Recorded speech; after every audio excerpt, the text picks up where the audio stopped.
ముఖ్యమంత్రి చంద్రబాబు నేతృత్వంలో ఎక్సైజ్ శాఖపై సచివాలయంలో సమీక్ష నిర్వహించారు. ఈ సమావేశానికి మంత్రి కోలు రవీంద్ర, సంబంధిత శాఖ ఉన్నతాధికారులు హాజరయ్యారు.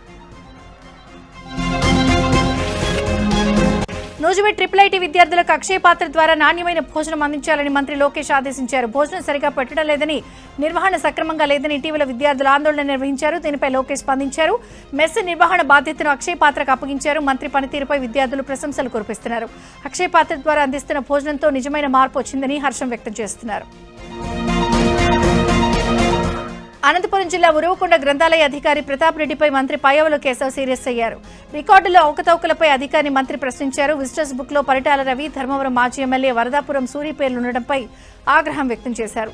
దీనిపై కేసు నమోదు చేయాలని పోలీసులను ఆదేశించారు. టీడీపీ కార్యాలయంలో ప్రజల నుంచి ఆర్జీలను స్వీకరిస్తున్న సమయంలో గ్రంథాలయానికి కొత్త బిల్డింగ్ నిర్మించడానికి అతన్ని పిలిచారు. అయితే రికార్డులను తనిఖీ చేస్తున్న సమయంలో పరిటాల రవి, వరదాపురం సూరి పేర్లు కనిపించడంతో పయ్యవుల సీరియస్ అయ్యారు.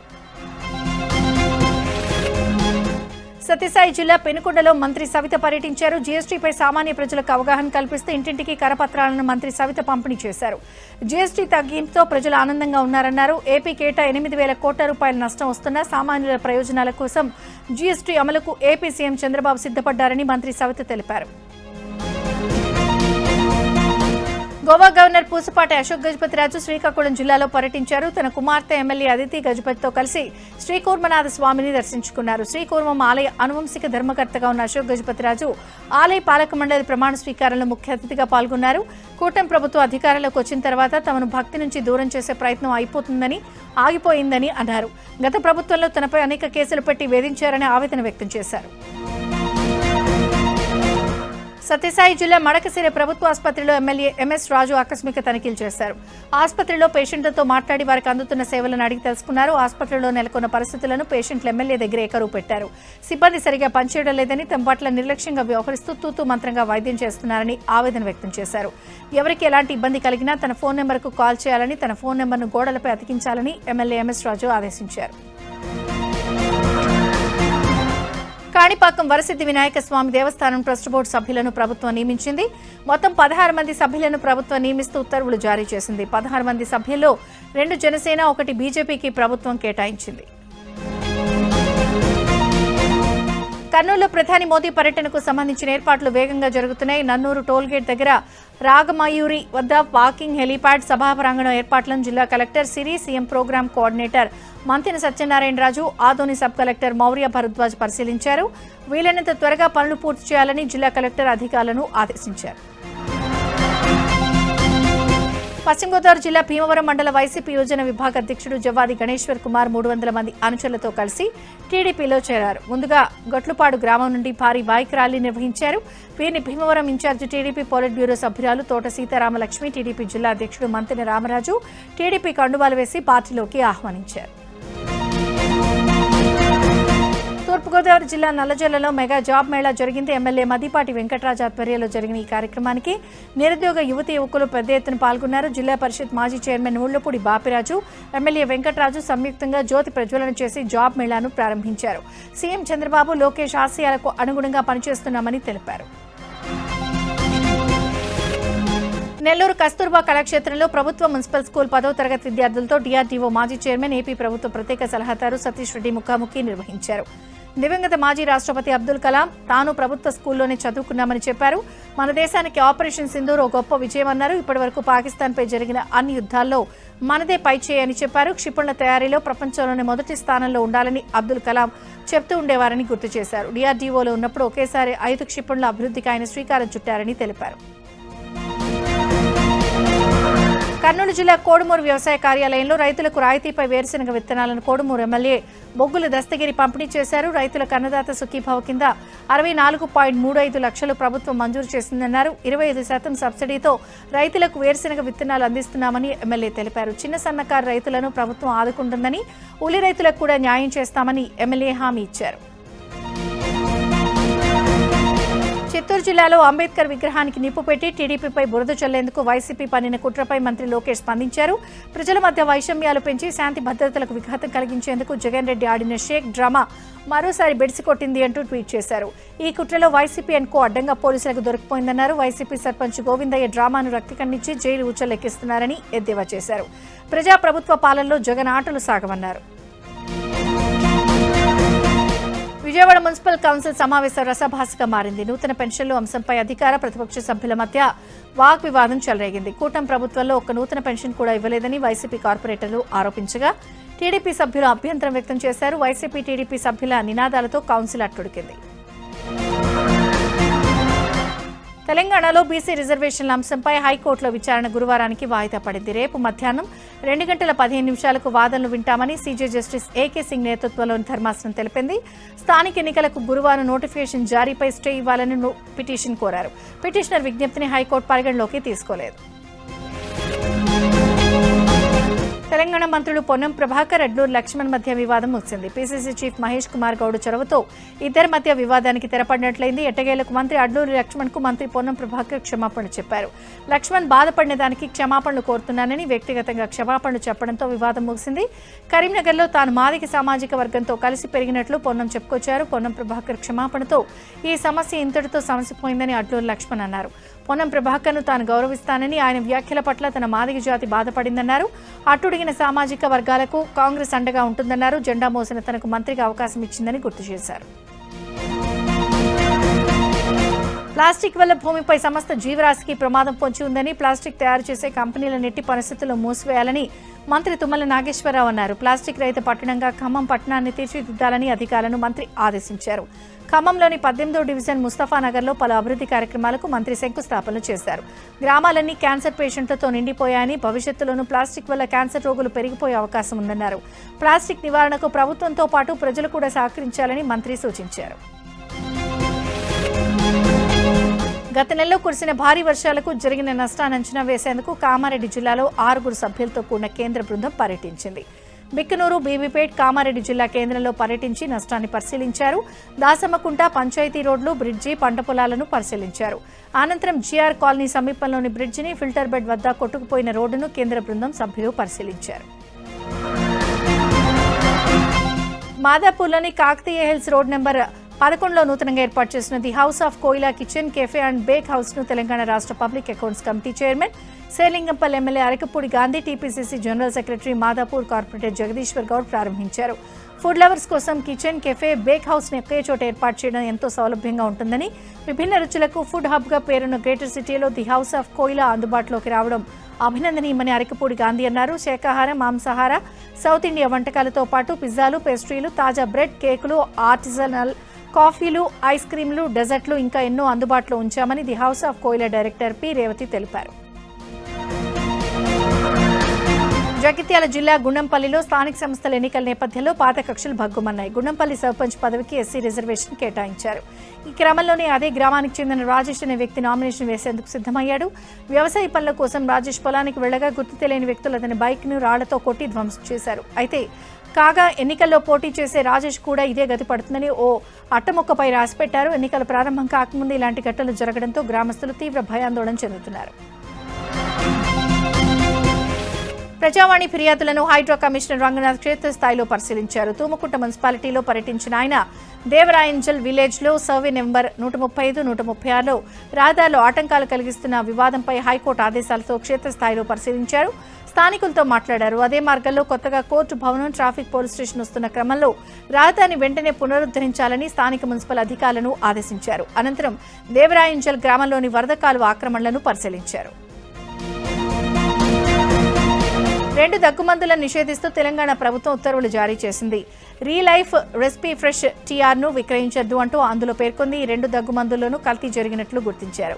వీటిని గుజరాత్కు చెందిన ఫార్మా కంపెనీల ఔషధాలుగా పేర్కొన్నారు. ఇటీవల మధ్యప్రదేశ్, రాజస్థాన్ రాష్ట్రాల్లో కోల్డ్ రిఫ్ అనే దగ్గుమందు వాడటం వల్ల పలువురు చిన్నారులు మృత్యువాత పడినట్లు ఆరోపణలొచ్చాయి. దీనిపై దర్యాప్తు జరుగుతోంది. ఈ నేపథ్యంలో తెలంగాణ రాష్ట్ర ప్రభుత్వం ఈ నిర్ణయం తీసుకుంది.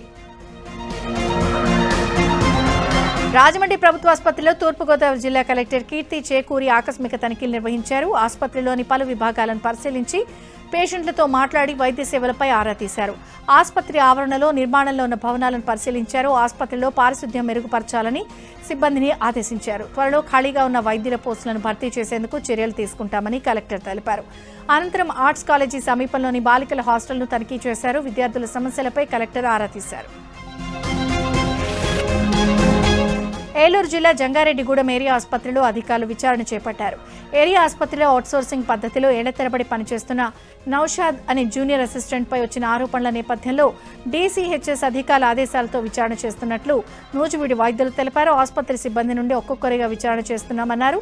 ఏళ్ల తరబడి జూనియర్ అసిస్టెంట్ గా కొనసాగుతూ అధికారులను తన గుప్పెట్లో పెట్టుకున్న నౌషాద్ అక్రమార్జనలకి పాల్పడుతూ సిబ్బందిని బెదిరించినట్లు ఆరోపణలు వినిపిస్తున్నాయి. విచారణ నేపథ్యంలో నౌషాద్ అందుబాటులో లేరని ఆసుపత్రి వర్గాలు వెల్లడించాయి. హైదరాబాద్ రాయదుర్గంలోని మల్కం చెరువు వద్ద శ్రీకృష్ణ యూత్ ఆధ్వర్యంలో హెల్మెట్ల పంపిణీ కార్యక్రమం ఘనంగా నిర్వహించారు. రోడ్డు భద్రత, ట్రాఫిక్ నిబంధనలపై ప్రజల అవగాహన పెంచే లక్ష్యంతో ఈ కార్యక్రమాన్ని చేపట్టారు. ఈ కార్యక్రమానికి Cyberabad traffic DCP Sai Manohar, Telangana PCC media chairman సామ వెంకటరెడ్డి ముఖ్య అతిథులుగా హాజరయ్యారు. రోడ్డు భద్రతపై యువతకు, ద్విచక్ర వాహనదారులకు వివరించారు. దాదాపు 200 మందికి హెల్మెట్లు పంపిణీ చేశారు. రోడ్డు ప్రమాదాలను నివారించడంలో హెల్మెట్ ధరించడం ఎంత ముఖ్యమో ప్రజలకు తెలియజేశారు. తూర్పుగోదావరి జిల్లా నల్లజర్ల మండలం సింగరాజుపాలెం గ్రామానికి చెందిన టీడీపీ నాయకులు, రైతులు సాక్షి దినపత్రిక ప్రతులను దగ్ధం చేశారు. సింగరాజుపాలెం గ్రామానికి చెందిన ఎన్ఆర్ఐగా చెప్పుకునే కొటారు ప్రదీప్ కు చెందిన వ్యవసాయ భూములను టీడీపీ నాయకులు ఆక్రమించారు అంటూ సాక్షులు అసత్య కథనాలు ప్రచురించడం పట్ల ఆగ్రహం వ్యక్తం చేశారు. సాక్షి దినపత్రికను బ్యాన్ చేయాలంటూ నినాదాలు చేశారు. సింగరాయపాలెం పొలాల వద్ద నిరసన వ్యక్తం చేశారు. భూముల వ్యవహారంపై అధికారులు విచారణ జరిపి నిజానిజాలు తేల్చాలని రైతులు డిమాండ్ చేశారు. పెద్దపల్లి జిల్లా కలెక్టర్ కార్యాలయం వద్ద విద్యార్థులు, వారి తల్లిదండ్రులు ఆందోళన చేపట్టారు. పోలీసులు అడ్డుకోవడంతో వాగ్వివాదం జరిగింది. బెస్ట్ అవైలబుల్ స్కీమ్ కింద విద్యను కొనసాగిస్తున్న ఎస్సీ, ఎస్టీ విద్యార్థులకు గత 3 ఏళ్లుగా నిధులు విడుదల చేయకపోవడంపై విద్యార్థులు, తల్లిదండ్రులు ఆగ్రహం వ్యక్తం చేశారు. ఈ ఆందోళనకు విద్యార్థి సంఘాలు మద్దతు తెలిపాయి. బెస్ట్ అవైలబుల్ స్కీమ్ నిధులను వెంటనే విడుదల చేయాలని డిమాండ్ చేశారు. విశాఖలోని పెద్ద గంట్యాడలో అంబుజా సిమెంట్ ఫ్యాక్టరీ ఏర్పాటుపై ప్రజాభిప్రాయ సేకరణలో టెన్షన్ వాతావరణం నెలకొంది. పబ్లిక్ హీరింగ్ కు దాదాపు 14 గ్రామాల ప్రజలు హాజరై ప్లకార్డులు పట్టుకుని నిరసన తెలిపారు. సిమెంట్ ఫ్యాక్టరీ వల్ల తమకు ఇబ్బందులు కలుగుతాయని ప్రజాభిప్రాయాన్ని రద్దు చేయాలంటూ డిమాండ్ చేశారు. అధికారులు గోబ్యాక్ అంటూ వారు పెద్ద నినాదాలు చేశారు. గ్రామస్తులకు అధికారులు, పోలీసులు సర్ది చెప్పే ప్రయత్నం చేసినా స్థానికులు వినిపించుకోలేదు. దీంతో ఆందోళన చేస్తున్న వారిని పోలీసులు అదుపులోకి తీసుకున్నారు. కర్నూలు జిల్లాకు చెందిన సుగాలి ప్రీతి తల్లి పార్వతి మీడియా సమావేశం నిర్వహించారు. తన కుమార్తె కేసును సీబీఐకి అప్పగిస్తామని ప్రభుత్వం కాలయాపన చేస్తోందని ఆమె ఆవేదన వ్యక్తం చేశారు. అయితే ఈ నెల 16న ప్రధాని కర్నూలులో పర్యటిస్తుండటంతో మోదీ అపాయింట్మెంట్ ఇప్పించాలని పార్వతీబాయి కోరారు. లేని పక్షంలో కలెక్టర్ కార్యాలయం ముందు నిరసన చేస్తామని హెచ్చరించారు. అక్రమంగా అడవిని నరికితే కఠిన చర్యలు తీసుకుంటామని ఫారెస్ట్ రేంజర్ ఈశ్వర్ హెచ్చరించారు. నాగర్ కర్నూలు జిల్లా కొల్లాపూర్ మండలం మొలచింతలపల్లి సెక్షన్ డొక్కులకుంటలో ఆక్రమణకు గురైన అటవీ భూమిలో అటవీ సిబ్బంది 700 మొక్కలు నాటారు. అడవుల సంరక్షణ మనందరి బాధ్యత, చెట్లను నరకడం నేరమని రేంజర్ ఈశ్వర్ అన్నారు. అడవిలో అక్రమంగా చెట్లు కొట్టే అటవీ భూమిని ఆక్రమిస్తే కఠిన చర్యలు తీసుకుంటామని హెచ్చరించారు. నాగర్ కర్నూలు జిల్లా వెల్దండ మండలం పెద్దాపూర్ గ్రామ పోలీస్ స్టేషన్ ఎదుట బీజేపీ నాయకులు ఆందోళన నిర్వహించారు. దసరా పండుగ రోజు బీజేపీ నాయకుల ఫ్లెక్సీలను సెక్రటరీ తొలగించారని, అధికార పార్టీ నాయకులు ఫిర్యాదు చేసినందుకే తమ ఫ్లెక్సీలను తొలగించారని స్థానిక బీజేపీ నాయకులు ఆరోపించారు. ఇదే విషయాన్ని హరిప్రసాద్ గౌడ్ అనే యువకుడు ప్రశ్నించినందుకు అతని స్టేషన్కు పిలిపించిన సీఐ విష్ణువర్ధన్ రెడ్డి హరిప్రసాద్ గౌడ్ బట్టలు ఊడదీసి నిలబెట్టాడని ఆరోపించారు. సీఐపై చర్యలు తీసుకోవాలని బీజేపీ నాయకులు డిమాండ్ చేశారు.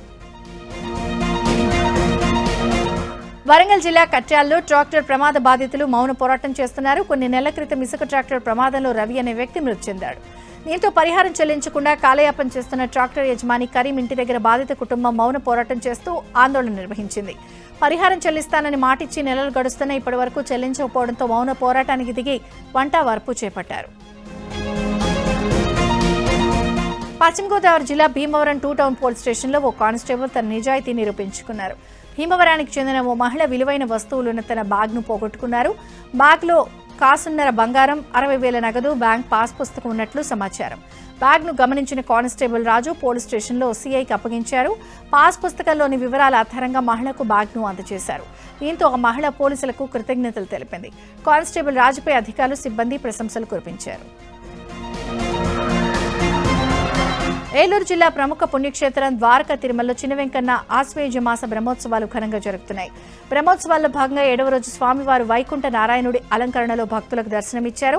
అనంతరం శ్రీ చక్ర వారోత్సవం అత్యంత వేడుకగా జరిగింది. అనంతరం అర్చకులు అభిషేక జలాన్ని భక్తుల శిరస్సులపై చల్లారు. తిరుపతి జిల్లాలోని ప్రముఖ పుణ్యక్షేత్రం శ్రీకాళహస్తీశ్వర దేవస్థానానికి భారీగా హుండీ ఆదాయం సమకూరింది. 40 రోజులకు గాను 2,18,65,000 నగదు, 134 గ్రాముల బంగారం, 695 కేజీల వెండి, విదేశీ కరెన్సీ వచ్చినట్లు ఆలయ అధికారులు తెలిపారు. ప్రకాశం జిల్లా దిగువ మెట్టతండాలో పెద్దపులి సంచారం తీవ్ర కలకలం రేపింది. 3 రోజుల క్రితం సీద్ బాయ్ అనే మహిళకు చెందిన ఓ మేకను పెద్దపులి ఎత్తికెళ్లి చంపి తినేస్తుంది. బుధవారం మరోసారి మేకల దొడ్డి వైపుకు వచ్చే ప్రయత్నం చేసింది. పెద్దపులిని చూసి స్థానికులు కేకలు వేశారు. అయితే పెద్దపులి గ్రామం సమీపంలోనే ఉంటూ గ్రామంలోని జంతువులపై దాడి చేస్తోందని స్థానికులు చెబుతున్నారు. గ్రామస్తుల ఫిర్యాదుతో పెద్దపులి గుర్తించేందుకు ఫారెస్ట్ అధికారులు ట్రాప్ కెమెరాలను ఏర్పాటు చేశారు. ప్రకాశం జిల్లా పెద్ద చెరువులో ఓ కొండచిలువ కలకలం రేపింది. పొలాల్లో రైతులకు 8 అడుగుల కొండచిలువ కనిపించడంతో వెంటనే అటవీశాఖ అధికారులకు సమాచారం ఇచ్చారు. అటవీశాఖ అధికారులు కొండచిలువను బంధించి నల్లమల అటవీ ప్రాంతాల్లో సురక్షితంగా విడిచిపెట్టారు. ఒక పామును చూస్తేనే హడలిపోతాం, కానీ సిద్దిపేట జిల్లా దూల్మిట్టలో పదుల సంఖ్యలో పాములు కలకలం రేపాయి. దూల్మిట్ట చెరువు మత్తడి దగ్గరకు వెళ్లిన స్థానికులకు పదుల సంఖ్యలో పాములు కనిపించాయి. దీంతో తీవ్ర భయాందోళనకు లోనై పరుగులు తీశారు.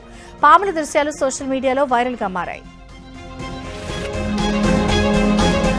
8 కాళ్లతో గొర్రెపిల్ల జన్మించిన అరుదైన సంఘటన మహబూబాబాద్ జిల్లా కేసముద్రం మండలం ఇంటికన గ్రామంలో జరిగింది. అలాగే కట్టయ్య అనే గొర్రెల యజమానికి చెందిన ఓ గొర్రె 8 కాళ్లతో వింత గొర్రెపిల్ల జన్మించింది. గ్రామస్తులు దాన్ని ఆసక్తిగా తిలకిస్తూ ఆశ్చర్యం వ్యక్తం చేస్తున్నారు. అయితే జన్మించిన కాసేపటికే గొర్రెపిల్ల చనిపోయిందని యజమాని తెలిపాడు. జన్యుపరమైన లోపాల కారణంగా అరుదుగా ఇలా జరుగుతుందని పశు వైద్యులు చెబుతున్నారు. చిత్తూరు జిల్లా ములకల చెరువు నకిలీ మద్యం కేసులో మరో 2 కీలక వ్యక్తులను ఎక్సైజ్ పోలీసులు అరెస్ట్ చేశారు. A2 కట్టారాజు, A12గా ఉన్న తెనాలికి చెందిన వైసీపీ నేత కొడాలి శ్రీనివాసరావును రిమాండ్కు తరలించారు. విశాఖలో లోన్ యాప్లతో నష్టపోయిన బాధితులను పోలీసులు ఆదుకున్నారు. లోన్ యాప్ల ద్వారా నగదు తీసుకున్న తర్వాత భారీ మొత్తంలో బాధితుల నుంచి డబ్బు వసూలు చేసి వేధింపులకు పాల్పడ్డారు. దీంతో 26 మంది బాధితులు పోలీసులకు ఫిర్యాదు చేయడంతో పోలీస్ శాఖ స్పందించింది. లోన్ యాప్ల నుంచి 8 లక్షల రూపాయలను రికవరీ చేసి బాధితులకు చెక్కులను విశాఖ పోలీస్ కమిషనర్ భాగ్చి అందించారు. ఆన్లైన్ గేమింగ్ యాప్స్ ద్వారా మోసం చేస్తున్న ముఠాను సైబర్ క్రైమ్ పోలీసులు అరెస్ట్ చేశారు.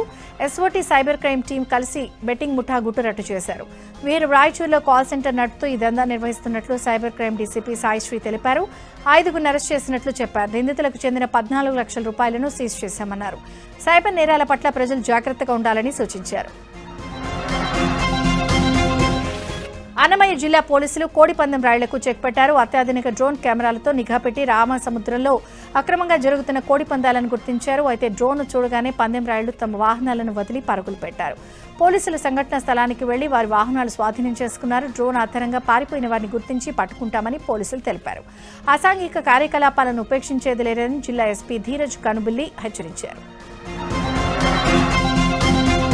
విజయవాడ భవానీపురంలో సంచలనం సృష్టించిన పొత్తూరు విజయలక్ష్మి హత్య కేసులో నిందితుని పోలీసులు అరెస్ట్ చేశారు. ఈ నెల 1వ తారీఖున విజయలక్ష్మి మిస్సింగ్ కేసు నమోదు చేశామన్నారు. మనవడు వరుసయ్యే బాలుడు సాయిరాం సెంటర్ నుంచి విజయలక్ష్మిని బైక్పై ఎక్కించుకుని తీసుకెళ్లి తండ్రి సుబ్రహ్మణ్యంతో కలిసి విజయలక్ష్మి హెబీ కాలనీలో హత్య చేసినట్టు పోలీసులు తెలిపారు. సుబ్రహ్మణ్యంకు తన భార్యను దూరం చేసింది అనే కక్షతో విజయలక్ష్మిని హత్య చేశారని పోలీసులు తెలిపారు. హైదరాబాద్ అంబర్పేట్ డివిజన్ అహ్మద్ నగర్ లో తాగునీరు కలుషితమైందని స్థానికులు ఆందోళన చెందుతున్నారు. చాలా రోజులుగా కలుషిత నీటి సమస్యపై ప్రజాప్రతినిధులకు అధికారులకు మొరపెట్టుకున్నా పట్టించుకోవడం లేదని ఆరోపిస్తున్నారు. నల్లాల్లో వచ్చే మంచినీరు తాగాలి అంటేనే భయంగా ఉంటుందని చెప్తున్నారు. ఈ నీటిని తాగితే అనారోగ్య సమస్యలు తలెత్తడం ఖాయమని చెప్తున్నారు. అధికారులు ఇప్పటికైనా స్పందించి కలుషిత నీటి సమస్యలు పరిష్కరించాలని కోరుతున్నారు. ఆపరేషన్ సింధూర్లో పనితీరు తమకు వృత్తిపరమైన గర్వాన్ని అందించిందని air chief marshal AP Singh అన్నారు. భారత వైమానిక దళం 93వ వ్యవస్థాపక దినోత్సవాన్ని ఘజియాబాద్లోని ఎయిర్ ఫోర్స్ స్టేషన్లో ఘనంగా నిర్వహించారు. ఈ సందర్భంగా ప్రసంగించిన ఏపీ సింగ్ ఖచ్చితమైన ప్రణాళిక, క్రమశిక్షణతో కూడిన శిక్షణ, దృఢ నిశ్చయం ద్వారా ఏమి సాధించవచ్చు అన్నదానికి ఆపరేషన్ సింధూర్ ఒక ఉదాహరణగా నిలుస్తుందన్నారు. కొన్ని రోజుల్లోనే సైనిక ఫలితాలను రూపొందించడంలో వైమానిక శక్తిని ఎలా సమర్థవంతంగా ఉపయోగించుకోవచ్చో ప్రపంచానికి నిరూపించిందన్నారు. శత్రు భూభాగంలో స్వదేశీగా అభివృద్ధి చేసిన ఆయుధాలు అత్యుత్తమ పనితీరు, స్వదేశీ సామర్థ్యాలపై విశ్వాసాన్ని రుజువు చేస్తుందన్నారు. ఈసారి ఈసారి ఎయిర్ ఫోర్స్ వేడుకల్లో భాగంగా యుద్ధ విమానాల శక్తి సామర్థ్యాలను ప్రదర్శించిందన్నారు. వైమానిక దళం కవాతు నిర్వహించింది. త్రివిధ దళాధిపతులు గౌరవవందనం స్వీకరించారు. ఈసారి వేడుకల్లో ఆపరేషన్ సింధూర్ వీరులు ప్రత్యేకంగా నిలిచారు. ఆపరేషన్ సింధూర్లో పాల్గొన్న వీరులకు ఏపీ సింగ్ ప్రత్యేకంగా అభినందించి జ్ఞాపికలను అందించారు. యుద్ధ స్మారకం వద్ద అమరవీరులకు త్రివిధ దళాధిపతులు సిడిఎస్ అనిల్ చౌహాన్ నివాళులర్పించారు. ఎయిర్ ఫోర్స్ డే సందర్భంగా భారత వైమానిక దళానికి ప్రధాని మోదీ ట్విట్టర్ వేదిక శుభాకాంక్షలు తెలిపారు. భారత గగనతల రక్షణలో వారిదే కీలక భూమిక అంటూ కొనియాడారు. కేంద్ర హోంమంత్రి Amit Shah made in India Zoho mail platform కు మారినట్లు ఎక్స్ వేదికగా ప్రకటించారు. గతంలో ఉన్న జీమెయిల్ కు బదులు జోహో మెయిల్ ను ఉపయోగిస్తున్నాను అన్నారు. తన జోహో మెయిల్ ఐడీని ట్వీట్ చేశారు. జోహో మెయిల్ ద్వారానే అన్ని కార్యక్రమాలు నిర్వహిస్తామన్నారు. యూకే ప్రధాని స్టార్మర్ భారత్ చేరుకున్నారు. ముంబై విమానాశ్రయంలో సీఎం ఫడ్నవీస్, డిప్యూటీ సీఎంలు షిండే, అజిత్ పవార్ ఆయనకు ఘన స్వాగతం పలికారు. ముంబైలోని రాజ్భవన్లో స్టార్మర్తో ప్రధాని మోదీ రేపు భేటీ కానున్నారు. ఇరు దేశాలకు సంబంధించిన పలు కీలక అంశాలు, దౌత్యపరమైన భాగస్వామ్యాలపై ఇరువురు నేతలు చర్చించనున్నారు. కరూర్ తొక్కిసలాట ఘటనపై సిట్ దర్యాప్తును టీవీకే అధినేత విజయ్ సుప్రీంలో సవాల్ చేశారు. ఇప్పటికే కరూర్ తొక్కిసలాట ఘటనపై సిట్ దర్యాప్తు చేయాలని హైకోర్టు ఆదేశించింది. దీన్ని సవాల్ చేసిన టీవీకే తమ పార్టీకి వ్యతిరేకంగా సిట్ పక్షపాత వైఖరి అవలంబిస్తోందని ఆరోపించారు. మరోవైపు బాధిత కుటుంబాలను కలిసేందుకు అనుమతి ఇవ్వాలని విజయ్ డీజీపీకి విజ్ఞప్తి చేస్తూ ఓ మెయిల్ పంపించారు.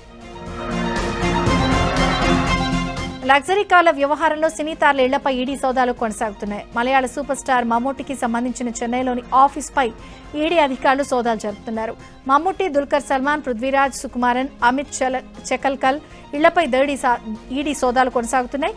కేరళ, చెన్నైలోని మొత్తం 17 ప్రాంతాల్లో సోదాలు జరుగుతున్నాయి. విలాసవంతమైన కార్ల స్మగ్లింగ్ కేసులో భాగంగా ఈడీ అధికారులు తనిఖీలు నిర్వహిస్తున్నారు. ఇటీవల దుల్కర్ సల్మాన్, పృథ్వీరాజ్ నివాసాల్లో కస్టమ్స్ అధికారులు కూడా సోదాలు నిర్వహించారు. బాలీవుడ్ స్టార్ నటి శిల్పా శెట్టికి చుక్కెదురైంది. విదేశాలకు వెళ్లేందుకు బాంబే హైకోర్టు అనుమతి నిరాకరించింది. ముందు 60 కోట్లు చెల్లించండి అంటూ వ్యాఖ్యానించింది. ఓ వ్యాపారవేత్తను 60 కోట్ల మేరకు మోసం కేసులో బాలీవుడ్ స్టార్ నటి శిల్పా శెట్టి, ఆమె భర్త వ్యాపారవేత్త రాజ్ కుంద్రా నిందితులుగా ఉన్నారు. కేసు విచారణ సమయంలో దేశం విడిచిపోకుండా ఉండేందుకు శిల్పా దంపతులపై ఆర్థిక నేరాల విభాగం అధికారులు ఇటీవల లుకౌట్ నోటీసులు కూడా జారీ చేశారు. ఈ నేపథ్యంలో శ్రీలంక వెళ్లేందుకు అనుమతి ఇవ్వాలంటూ శిల్పా శెట్టి బాంబే హైకోర్టును ఆశ్రయించగా కోర్టు విదేశాలకు వెళ్లేందుకు అనుమతి నిరాకరించింది. దీపావళి పండుగను మన దేశంలోనే కాకుండా విదేశాల్లో ఉన్న భారతీయులు కూడా ఘనంగా జరుపుకుంటారు. అగ్రరాజ్యం అమెరికాలోనూ దీపావళి సంబరాలు అమరనంటుతాయి. ఈ క్రమంలోనే దీపావళి పండుగకు సంబంధించి కాలిఫోర్నియా కీలక నిర్ణయం తీసుకుంది. కాలిఫోర్నియా గవర్నర్ న్యూసమ్ దీపావళి పండుగను సెలవు రోజుగా ప్రకటించారు. దీపావళి పండుగను సెలవు రోజుగా ప్రకటించాలని ప్రతిపాదిస్తూ గతంలో అమెరికన్ కాంగ్రెస్ ఓ బిల్లు తీసుకొచ్చింది. ఇప్పుడు దాన్ని కాలిఫోర్నియా స్టేట్ అసెంబ్లీ ఆమోదించింది. అసెంబ్లీ సభ్యుడు ఆష్ కల్రా ప్రవేశపెట్టిన బిల్లుపై తాను సంతకం చేశానని గవర్నర్ న్యూసమ్ తెలిపారు.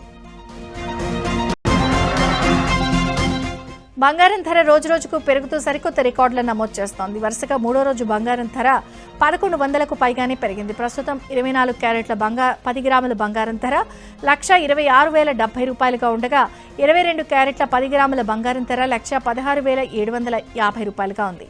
అటు వెండి ధరలను చుక్కలను అంటుతున్నాయి. ప్రస్తుతం కిలో వెండి ధర 1,58,400 రూపాయలుగా ఉంది.